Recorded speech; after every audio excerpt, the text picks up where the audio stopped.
Hello, dear friends. Here we are with another study of the book Green Light by the Spirit Andrea Luiz through the mediumship of Francisco Cândido Xavier. What a blessing to be with you today. And here we have chapter 46, perfectly timed for the holidays, where we're going to visit folks, we're going to travel, and all throughout the year. This is a practical manual for our daily lives. So the book has 50 chapters, which means we are getting close to to the end of this amazing book and our journey together, means just a pause until we start the next journey. But this is the roadmap. He talks about waking up, greeting, how to talk between couples, in the home, with relatives, business, in the street, when you meet someone, in the presence of children, duty and work, professions, commitments, obstacles, time, preoccupations, presents, how to gift one. Is chapter 32. So I can make a note here to add that chapter. We studied the chapter of gift giving. So I'm going to tag that at the bottom of the description for you. Parties, writing letters, disagreement, guests.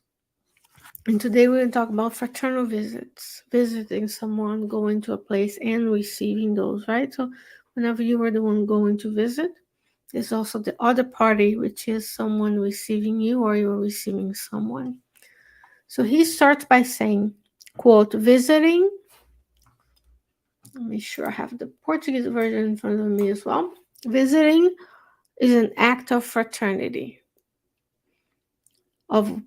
As such, refrain, or it's convenient to refrain from unfortunate comments or wasting someone's time. Unquote. First thing he says, you're going to visit someone. Do we have a purpose? Do we know how long we're going to stay? Because he says we should not make unfortunate comments or inconvenient comments and or waste people's time. Sometimes we just want to go because we're bored at home. We don't have a purpose of working together towards the common good. And then we just go. And then now we are inconveniencing someone and wasting their time. And he continues about planning, quote, whenever possible, arrange the visit in advance in order not to disturb others. That's the beauty of this. It says, don't just show up to someone's home, even though sometimes we want to be spontaneous and we know each other so well that people do receive us in their homes. But he says, whenever it's possible, let people know. Remember, sometimes we are in need and we want to be with others, but sometimes people there have their own lives as well. How would you feel if someone just showed up any day or time of the night, day or night, rain or shine, snow, and they just showed up, right? So we do to others what we'd like them to do to us. He continues about how long should we stay in there. Quote, when visiting someone out of friendship or kindness, 15 or 20 minutes are enough. Leaving it up to the hosts to prolong the time or to insist that the visitors should stay longer. So he's saying, be brief. Draw Luiz as much as Emmanuel, right? Those are the main studies we do here on Thursday morning. They are very purposeful and mindful. So they say, go, don't waste people's time. When you refrain from making comments, arrange ahead of time, and when you go, stay short. Um, and let the people who receive you insist that you stay. You don't assume that you should just stay forever and never leave.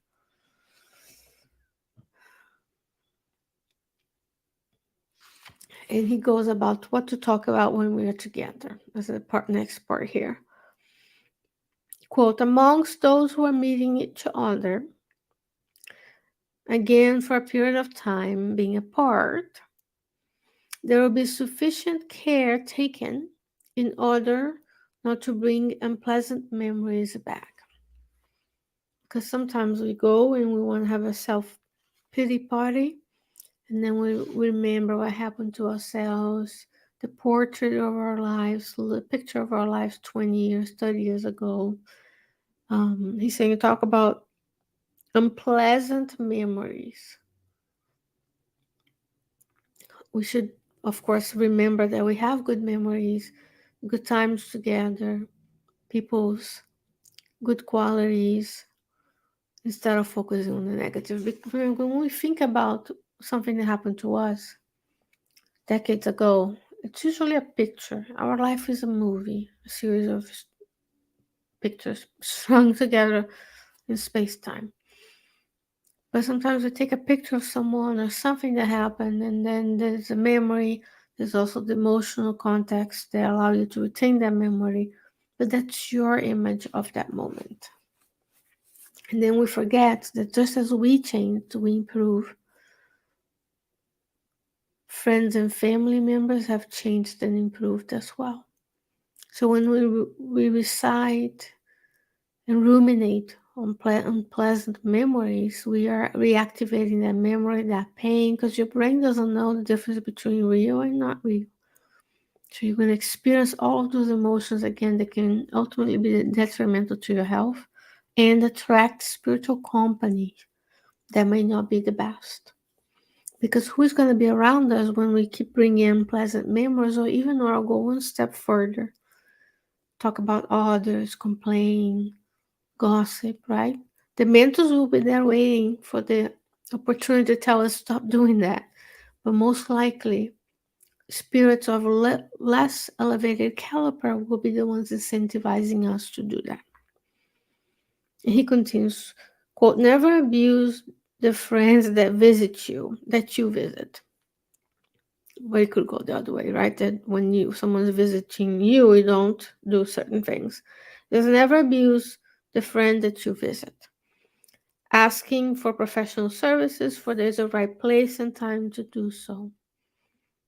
Here's about mindfulness timing, which is a skill that unfortunately is not very well taught to us when we're younger. We're focusing on the acquisition of knowledge that we should have, but the social skills, this is the right time, this is the right place to talk, not talk. So we should be more mindful of that. Quote, do not take advantage of minutes of kindness to give advice that was not asked for. How many of us don't know how to listen? We bring the subject back to ourselves, and or because we don't know how to listen and be comfortable with silence, comfortable with pause, to capture your thoughts, then we jump into fixing mode, giving advice mode, doing mode. So when someone's coming to visit us with their kindness, we should not be giving them our opinion of what we think of things unless they ask us for.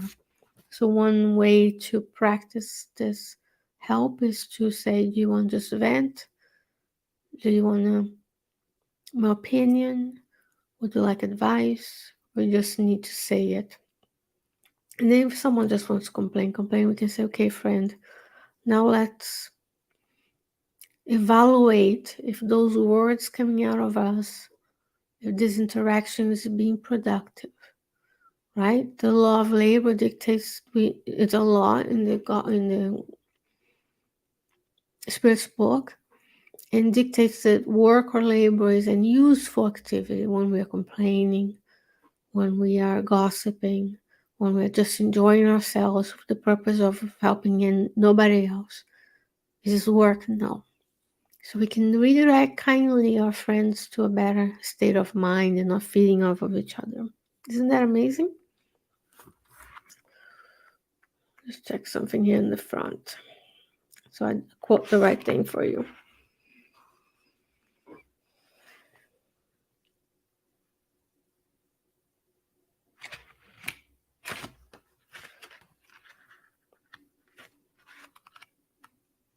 I made a note just because I'm. All right. So this book was psychographed in 1971, and we're still to learn the teachings that are here. It says, do not give, quote, do not give your opinion about traveling or any other issue unless you're asked to do so. Sometimes we do that. We give our opinions when people don't need them or have asked for them. And it's something to work on. He says, quote, avoid criticizing no matter what the circumstances, unquote. Imagine you're going to visit someone and all of a sudden we just go and say, oh, I don't like the color of your wall, I don't like this, I don't like that, you're doing it wrong.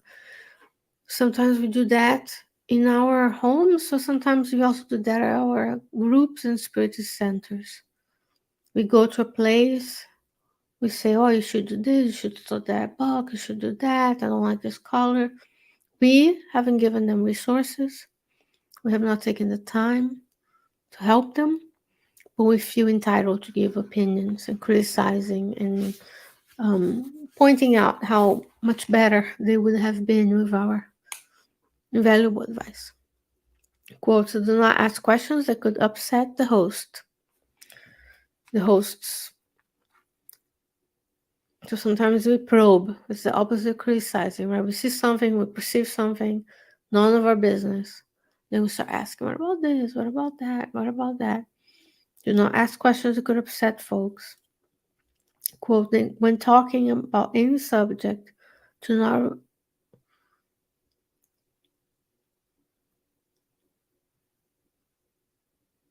reproach or make use of slander.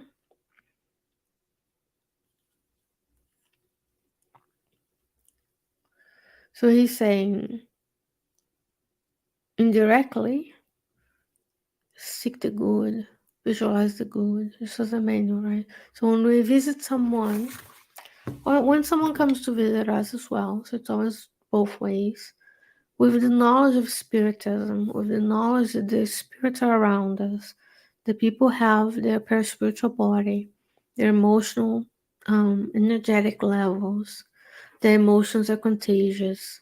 Not only physical diseases, but emotional states are contagious. When we're visiting someone, the question is, what am I bringing to the situation? How am I presenting? When I go visit someone, what is their house, spiritual environment? So when someone's coming to visit us, hopefully announced and planned, then we ask what kind of situation they're going to bring. How are we going to manage?